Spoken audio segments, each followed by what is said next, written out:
요한계시록에서 이제 우리가 인심판을 계속 보는 가운데 이제 6번째 인심판과 7번째 인심판 사이에 이제 7장의 내용, 우리가 삽입되어졌다라고 표현하는 7장의 내용을 함께 보고 있습니다. 이게 삽입되어졌다 그래서 어떤 내용을 후대에 누군가 집어넣었다라는 의미로서의 삽입이 아니라 이제 그 앞에 있었던 인심판을 통해서 이야기되어졌던 것들에 대한 답이다라는 의미로서의 삽입입니다. 그러니까 마땅히 이 시대의 성도들이 누구인지를 요 이제 7장에서 알려주고 있는 겁니다. 그래서 지난주에 우리가 함께 14만 4천이라는 그 숫자에 대해서 함께 나누었고, 오늘은 이제 그 다음에 셀 수 없는 큰 무리가 또 함께 나오는데 그 셀 수 없는 큰 무리에 대해서 우리가 좀 함께 나누려고 합니다.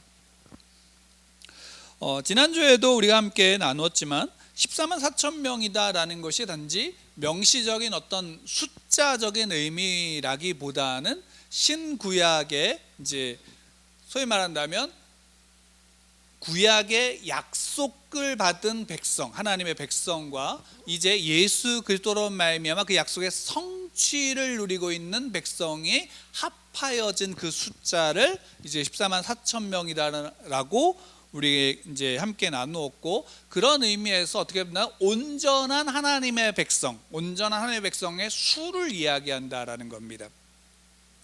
그리고 그 온전한 하나님의 수에는 14만 4천 명과 또 함께 이제 나오는 게 9절 이하에 나오는 셀 수 없는 큰 무리에 대해서 나오고 있습니다. 이걸 보면 여러분 한번 생각해 보세요. 14만 4천 명이라는 숫자는 셀 수 있는 유한한 숫자죠. 그러니까 명시적으로 우리가 보면 14만 4천이라는 숫자가 명시되었다라는 것은 어떻게 보면 셀 수 있는 숫자로서 보여진다라고 볼 수 있는데, 반대로 그러면 셀 수 없는 큰 무리와 14만 4천이라는 숫자로 된 하나님의 백성의 수는 합해 같은 어떤 이제 안에 내용을 담을 수 있을까요, 없을까요? 어떻게 본다면 유한한 수와 무한한 수를 이야기한 것처럼 전혀 다른 숫자를, 다른 어떤 개념을 이야기하는 것처럼 보이지만 이게 이제 구약에서 보면, 구약 성경에서 보면 이거를 우리가 좀 알 수 있어요. 여러분, 하나님이 아브라함을 통해서 하나님의 백성으로 이제 삼으셨죠, 그 후손들을. 근데 하나님이 아브라함에게 약속하실 때 그 약속된 자손의 수를 몇 명이라고, 그렇죠? 셀 수 없는, 모래와 같이 많은, 하늘의 별과 같이 많은 수의 자녀들을 줄 것이다 라고 말씀하셨어요. 그러니까 셀 수 없는 큰 무리에 이제 하나님의 백성의 수를, 하나님의 자녀들의 수를 이제 약속하신 것이죠. 근데 실제로 우리가 출애굽 사건이나 또는 이제 다윗의 시대 때 이렇게 보게 되면, 특히나 이제 출애굽 사건 때 민수기나 이런 것들을 보게 되면 그 백성들 숫자가 나오죠. 하나님의 백성들 숫자를 세요. 그러면 몇 명이다, 몇몇 명이다, 이런 식으로 숫자가 나오고, 그 숫자에 대한 것들을 보면 무한한, 그러니까 셀 수 없는 어떤 숫자로서가 아니라 딱 정해진 숫자로서 이것을 우리에게 보여주고 있습니다. 그게 이제 어떤 상반된 의미로서의 숫자가 아니라 어떤 상징적인 하나님의 약속으로서의 하나님의 백성의 온전함을 그 안에서 담고 있는 것이다라고 우리가 볼 수 있다면, 당연히 이 요한계시록에서도 그것이 함께 내포되어지는 거예요. 14만 4천 명이라는 숫자로서의 명시되어지는 것은 온전한 숫자, 하나님의 온전한 백성들을 내포한다면 당연히 그 온전한 하나님의 백성들이 이 땅 가운데서 셀 수 없는 큰 무리로서 하나님의 약속 가운데 이 땅에 있다라고, 또 그 셀 수 없는 큰 무리로서의 하나님의 백성들이 결국 하나님 앞에 부름받고 결국 어떤 자리에 서게 되어지면 하나님의 나라에서 하나님을 찬양하는 자리에 있다라는 사실을 함께 이야기하고 있는 것입니다. 그러니까 결국 이것은 어떤 이제 예를 들면 이단처럼 14만 4천 명이 되면 종말이 오고 구원받는다라는 그런 명시적인 숫자로서의 개념이 아니라 상징의 의미를 좀 더 갖고 있고, 또 그 숫자는 결국 오늘날의 우리의 시대로서 이야기한다면 하나님의 백성들, 예수 그리스도를 알고주로 믿고 영접한 하나님의 자녀된 자들의 모두를 그 안에 함께 통합해서 이야기하고 있는 겁니다. 당연히 그럼 거기에는 내가 예수 그리스도를 믿고 영접했다라고 믿는 그리스도인들도 포함될까요? 안 될까요? 포함되고 있는 거예요. 그러니까 지금 요한계시록에서 구원받은 14만 4천 명, 구원받은 셀 수 없는 큰 무리는 어떤 환난 가운데 그것을 견디고 난 자들로서 지칭되어지는 게 아니라 지금 그분을 믿고 그분의 말씀 가운데 살아가고 있는 여러분들을 함께 내포하고 있는 것이에요. 그러니까 요한계시록에서 사도 요한이 이 요한계시록을 쓸 때 그 당시로 이야기한다면 당연히 그 로마 시대의 황제의 숭배와 그로 인한 핍박과 환난 속에서 그 시대를 견디고 있는 그리스도인들을 향해서 사도 요한은 너희들이 구원받는 14만 4천이고 너희들이 셀 수 없는 큰 무리야 라고 당연히 말하고 있는 거예요. 그리고 그 말은 지금도 우리에게 동일하게 유효하게 우리에게도 그 말을 하고 있는 것입니다. 그럼 미래에 있는 하나님의 자녀들에게도 동일하게 예수 그리스도가 재림하시는 그 순간까지 동일하게 말하고 있는 거예요.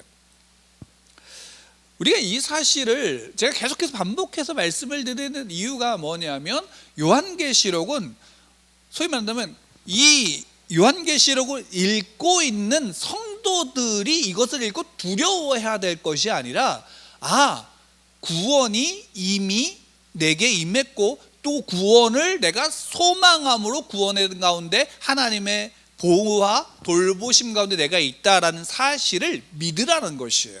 그래서 담대하라는 것입니다. 왜? 우리가 요한계시록을 볼 때 잘못되어진 오해가 거기로부터 오기 때문이에요.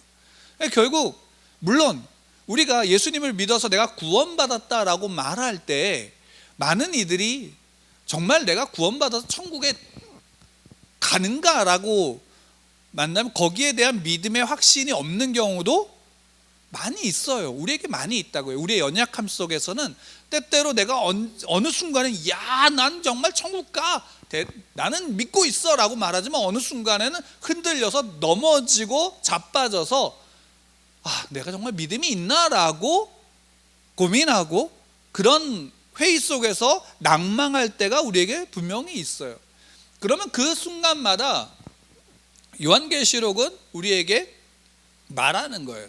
너가 믿음을 지키면서 환난을 받고 있다면 그 환난 속에서 두려워하지 마. 왜? 하나님이 너와 함께하고 계셔 라고 우리에게 말하고 있는 거죠. 그런 의미에서 이 7장은 이 인심판 속에서 이제 순교자들의 기도와 그 부르짖음 속에서 응답하고 있는 그런 이제 소위 말한다면 답인 거예요. 당연히 오늘날 우리에게도 우리의 외침과 우리의 때때로의 질문 속에서 하나님이 성경을 통해서 우리에게 답하고 계시는 거예요. 내가 누구인지를 보는 거죠. 다만 이제 우리가 여기에서 이제 좀 생각해 볼 수 있는 것이 뭐냐면 우리가 14만 4천 명을 이야기할 때 1절부터 7장 1절부터 4절을 보게 되면 14만 4천 명이 이제 인을 받잖아요. 언제 인을 받냐면 심판 중에 인을 받아요. 그죠? 그러니까 어떻게 본다면 좀 구분을 해본다면 이 14만 4천 명은 환난 중에서 지금 현재 그 환난 가운데 있는 하나님의 백성들이다라고 말할 수 있고요. 14만 4천 이후에 이제 셀 수 없는 큰 무리들은 그 다음에 무엇으로 나타나냐면 이제 9절에 보면 셀 수 없는 큰 무리가 나와 흰 옷을 입고 손에 종려가지를 들고 흔든대요. 그리고 나서 10절 이하의 10절에서 보면 그들이 찬양하고 있는 거예요. 그죠? 그러면 이걸 살짝 이제 구분한다 이런 차원으로서가 아니라 내용상 이제 이 본문에 있는 성경 구조상 보게 되어지면 이 셀 수 없는 큰 무리는 이제 그 환란이 끝난 다음에 그리고 이제 요한계시록적으로 본다면 요한계시록은 이 환란과 심판을 무엇과 비교하고 있냐면 인심판 때 우리가 보게 되면 전쟁과 비교하고 있죠. 그 전쟁 속에서 흰옷을 입었다라는 것은 어떤 의미냐면 승리를 이야기하는 거예요. 그 요한계시록에서 그래서 흰옷을 입은 자들은 하나님의 성도들을 지칭하기도 하고 그 안에 그들에 대한 승리를 상징하기도 하는 거예요.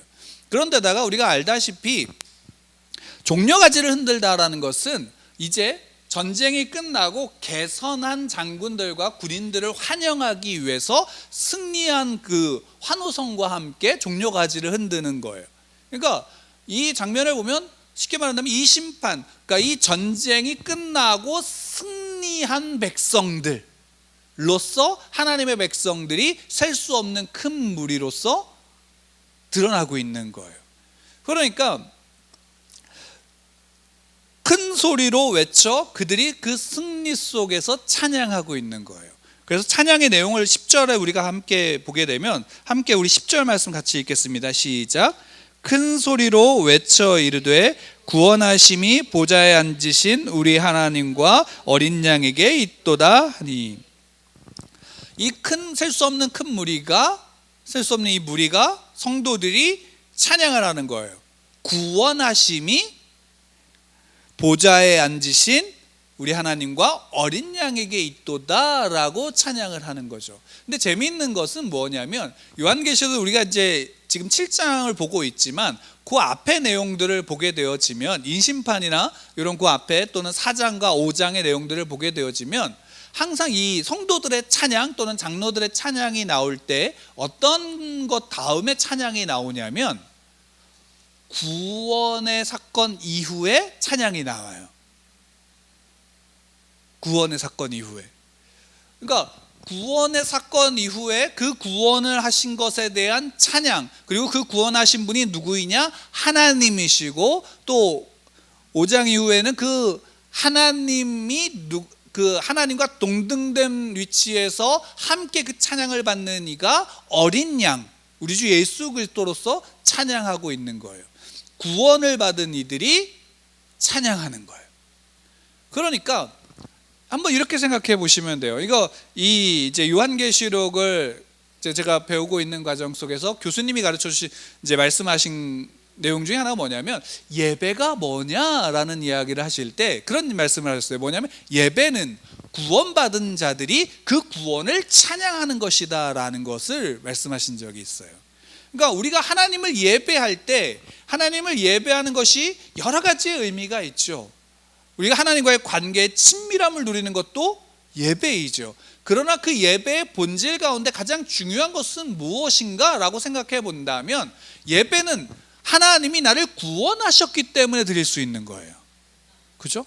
하나님이 나를 구원하셨기 때문에 드리는 거예요. 그러면 나를 구원하신 그분을 당연히 찬양하는 게 뭐가 되어야 돼요? 예배가 되어야 되는 거예요. 그것이 예배예요.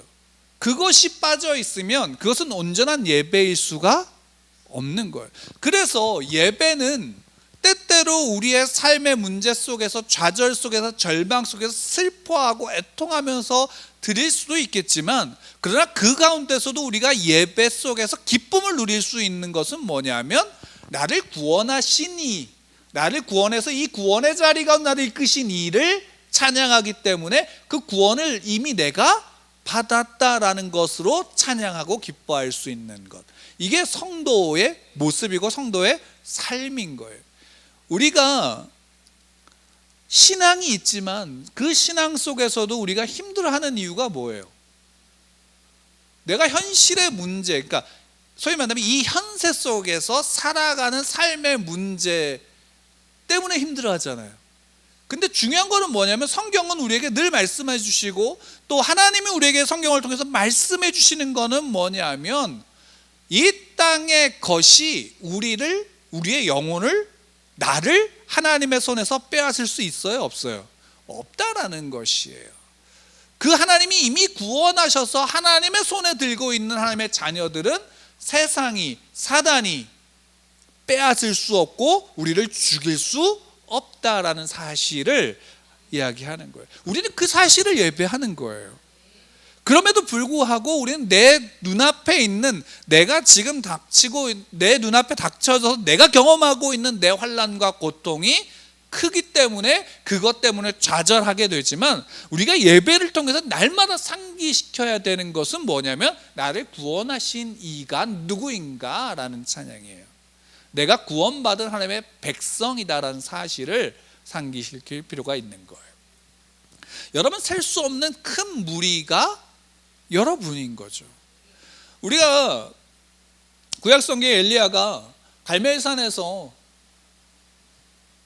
그 300명의 우상을, 그 바알의 제사장들과 싸울 때에 그가 그것을 이기고 나서 이세벨의 한마디 때문에 도망치잖아요. 근데 그때 하나님께서 그 엘리야와 함께 하시면서 엘리야가 그런 모든 사역들을 감당할 수 있도록 이끌어 가시면서 하나님이 그 엘리야에게 하신 말씀이 뭐예요? 내가 그러한 아합과 이세벨의 시대 속에서도 남겨놓은 7,000명이 있다라고 말씀하셨죠. 전에도 말씀드렸었는데 그 7,000명이 특별한 어떤 능력을 가진 사람들의 그 7,000명이 아니라 아합과 이세벨의 시대 속에서도 우상에게 절하지 않은 자들인 거예요. 그러면 당연히 이 셀 수 없는 큰 무리는 어떤 자들이냐라고 할 때 바로 그들과 같은 이들인 거예요. 그럼 당연히 우리에게 똑같은 질문을 할 수 있죠. 그럼 우리는 이 시대 속에 우상에게 절하지 않은 자인가 내가? 라는 질문인 거예요. 이 시대의 가장 큰 우상은 뭘까요? 물질이잖아요. 결국 우리의 삶의 모든 문제들이 건강과 또한 물질과 어떤 권력들이 있지만 결국 그 모든 것을 다 하나로 귀결한다면 아마 물질이 이 시대의 가장 큰 우상이 될 거고, 이 시대의 모든 교회의 타락과 모든 성도들의 실족은 어디로부터 오냐면 그 물질로부터, 그 물질이 우상이 되어지는 것으로부터 온다라는 사실은 우리가 너무나 쉽게 알 수 있는 거예요. 그래서 14절에 보면 13절부터 우리가 보게 되어지면 재밌는 말씀이 있어요. 같이 13, 14절 두 절 함께 읽겠습니다. 시작. 장로 중 하나가 응답하여 나에게 이르되 이 흰옷 입은 자들이 누구며 또 어디서 왔느냐? 내가 말하기를 내 주여 당신이 아시나이다 하니 그가 나에게 이르되 이는 큰 환난에서 나오는 자들인데 어린 양의 피에 그 옷을 씻어 희게 하였느니라. 그러니까 이 셀 수 없는 큰 무리가 어디로부터 나왔냐라고 24장로 중에 하나가 묻는 거예요. 본인이 알까요, 모를까요? 알고 있지만 요한에게 묻는 거예요. 어디로부터 왔냐니까 요한은 알아요, 몰라요? 모르니까 나 몰라요 라고 말하고 있는 거예요. 그러니까 그 장로가 말하는 거죠. 큰 환난에서 나오는 자들이다 라는 거예요. 큰 환난에서 나오는 자들. 어떤 큰 환난일까요? 이게 당연히 요한계시록만 본다면 요한계시록의 시대 속에서 큰 환난은 뭘까요? 로마 제국의 황제 숭배와 또 그 시대 속에서 있는 여러 가지 문제들일 거예요. 그리고 그 안의 핵심은 뭐냐면 그 속에서 믿음을 지킨 자들이 큰 환난으로부터 나오는 자들인 거죠. 근데 이게 단지 이제 그 사도 요한이 요한계시록 기록할 때 이것이 단지 요한계시록 그 시대에서뿐만이 아니라 성경에서 보면 다니엘서 12장 1절에 보면 큰 환난의 이야기가 한 번 또 나와요. 다니엘서 12장 1절에서 보면 큰 환난으로부터 나오는 이 본문에 나온 것 비슷한 내용이 나오는데, 거기에 큰 환난은 그 시대 때 큰 환난은 뭐냐면 어떤 거냐면 알렉산더 대왕이 죽고 난 다음에 이제 그 휘하 장수들이 후계자를 정하지 못하고 죽었기 때문에 다 나라를 쪼개서 가졌죠. 그때 셀레우쿠스라고 하는 그 나라를, 그 가장 큰 영토를 차지했던 왕조의 이제 후손이 안티오쿠스 4세가 그 당시에 그 다니엘이 있던 그 당시에 그 유대 남유다를 굉장히 이스라엘을 핍박했었어요. 왜냐하면 이 양반이 결국 애굽으로 가서 점령하고 뭐 이렇게 하려고 막 왔다 갔다 하다가 어떤 일을 벌였냐면, 이 안티오쿠스 4세가 그 예루살렘에 제우스 신상을 세우고, 그리고 그 성전에서 제사를, 그러니까 유대인들의 신앙을 지키는 그 제사를 금지시켰어요. 그러면서 자신을 신중의 신이다라고 지칭하는 교서도 내리기도 하고, 그런 일들을 벌였단 말이에요. 그럼 그 시대 때 그 환란, 유대인들에게 그것은 가장 큰 환란 중에 하나인 거예요. 그 큰 환란 속에서 뭐예요? 나오는 자들이다라고 한다면, 여러분들 이런 생각을 하시면 돼요. 로마 시대 때 또 이 안티오쿠스 4세가 통치하던 그 시대 때에 그 환란에서 나오는 자들이라는 의미는 어떤 의미를 갖고 있냐면, 마치 이스라엘 백성들이 애굽에서 나오는 것과 같은 의미를 갖는 거예요. 무슨 얘기냐? 여러분, 일제시대 때 우리나라 사람들 중에 독립운동을 했던 사람도 있지만, 반대로 그 일제의 탄압 속에서 친일파가 된 사람들도 있어요, 없어요? 왜? 그리고 그 친일파가 됐던 사람들 중에는 합리화를 하는 거죠. 어떤 합리화예요? 야, 결국 먼저 살고는 봐야 되지 않아? 라는 얘기들을 많이 했을 거예요. 근데 이때 당시에도 당연히 믿음을 지킨 이들이 있지만, 안티오쿠스 4세가 어떤 일을 했냐면 제사장도 자기 마음대로 세워버렸어요. 그럼 그 안티오쿠스 4세 편에 서서 제사장이 된 사람들이 있을까요, 없을까요? 많았을 거란 말이에요. 그들이 있었을 거예요. 그들은 신앙을 지킨 게 아니라 그 환란 속에서 신앙을 팔아먹은 거죠. 근데 그때의 그 신앙을 지킨 이들은 그 세상 속에서 휩쓸리지 않고 뭘 한 거예요? 믿음을 지키고 거기 환란으로부터 나오는 거예요. 그러니까 여기서 우리가 한번 생각해보면 재밌는 표현이지 않아요? 여기서도 오늘 본문에 로마 시대 때도 그 황제 숭배와 그 믿음을 지킨다는 것 때문에 핍박을 당하고 환란을 당하는데, 믿음을 지키는 것이 환란을 더 가중시키는 것인데, 오히려 요한계시록에서 표현은 뭘 어떻게 하고 있냐면 이거예요. 오히려 그 속에서 믿음을 지킨 것이 환란으로부터 나오는 것이다 라고 말하고 있는 거예요. 그렇지 않아요? 재미있는 표현이에요. 여러분, 우리가 세상에서 믿음을 지킨다. 여러분들 직장과 여러분들의 학교와 여러분들이 다니는 많은 사람들 속에서 내가 믿음을 지키는 것은 환란으로 더 들어가는 길이야, 환란을 더 강하게 만들고 어렵게 만드는 거야 라는 것이 아니라, 오히려 그것이 뭐냐면 환란으로부터 나오는 것이다 라고 성경은 우리에게 이야기하는 거예요. 마지막 시대라고 하는 때에 우리가 더 믿음을 지켜야 하는 이유가 여기에 있는 거예요. 우리는 그 시대 속에서 믿음을 지킴으로 뭐냐면 세상에 속하는 것이 아니라 세상으로부터 나오는 자들이 되는 거예요. 세상으로부터 나오는 자들, 세상으로부터 나온 이들이 그 하나님의 심판 속에서 구원을 누리게 되어지는 거예요. 구원을 누리게 되어지는 거예요. 우리가 이 땅 가운데서 이 시대를 살아가는 가장 큰 축복이 있다면 어떤 것일까요? 하나님의 말씀대로 살아가는 것이에요. 왜? 그것이 구원을 누리는 것이기 때문이에요. 하나님의 돌봄과 보호하심은 뭘까요? 그렇죠. 하나님의 말씀대로 살아갈 수 있도록 우리를 돌보시는 거예요. 지키시는 거예요. 세상에서 물질이 없다고 병들었다고 내가 말씀을 못 지키는 것이 아니라, 오히려 그 가운데 내가 좌절하고 넘어져 있는 나를 위로하시지만, 결국 그 속에서도 내가 하나님의 말씀을 지키고 그 말씀을 따라 순종함으로 그 환란에서 나올 수 있도록 나를 인도하시는 이가 하나님이시고, 우리 안에 거하신 성령께서 우리를 그렇게 이끌어 가시는 거예요. 여러분들에게 용기가 필요하실까요? 용기가 필요하죠. 성령께서 여러분들에게 그 용기를 이미 주셨다면 믿으시나요? 예, 용기는 이미 우리에게 주셨어요. 우리가 이 어려움에, 두려움에 부딪힐 용기를 주셨어요. 어려움을 넘어갈 힘을 주셨어요. 그것은 이미 주신 거예요. 좌절해서 넘어졌어도 일어날 능력을 주셨어요. 왜요? 성령이 우리 안에 함께 하시니까. 하나님이 우리를 붙잡으시니까. 우리의 삶은 내가 버림받았다라는 것이 아니라 나를 지키시는 그분의 손길이 내가 느끼지 않는 곳에서 이미 구석구석 나를 지키고 계신다라는 사실을 우리가 시간이 지나면서 믿음이 자라면서 날마다 확인해 나가는 것입니다. 우리는 그것을 확인할 때마다 어떻게 될까요?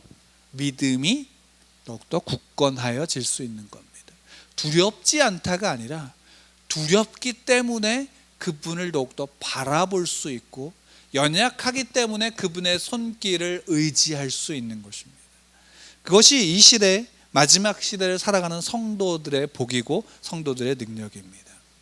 여러분들은 하나님의 택함을 받은 자녀들입니다. 하나님이 택하셨습니다. 하나님이 택하신 자들을 하나님은 놓지 않으십니다. 그리고 그들에게 하나님이 요구하시는 것은 단 한 가지입니다.